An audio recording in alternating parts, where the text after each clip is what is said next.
Polisi dari tim Lab 4, Inafis dan Direktorat Reserse Kriminal Polda Sumsel melakukan olah TKP di lokasi penangkapan pengedar narkoba yang berujung pada tertembaknya seorang anak berusia 5 tahun yang diduga dari tembakan senjata api rakitan tersangka.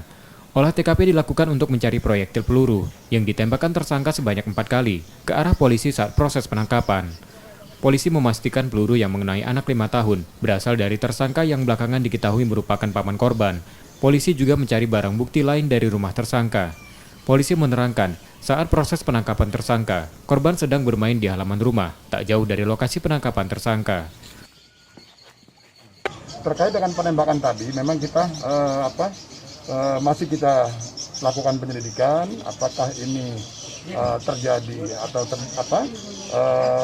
adanya kesalahan daripada penembakan dilakukan oleh tersangka, karena posisi tersangka tadi sudah jelas di depan berseberangan dengan anggota. Jadi kecil kemungkinan pelurunya anggota, karena anggota posisi sejajar dengan korban yang terkena tembak. Jadi posisi tersangka yang ada di sebelah kanan berhadapan dengan anggota. Artinya itu peluru tersangka yang memang bisa dipastikan bahwa itu peluru tersangka. Polisi masih terus melakukan penyelidikan dan mengembangkan dari kasus ini dengan memasang garis polisi di rumah tersangka.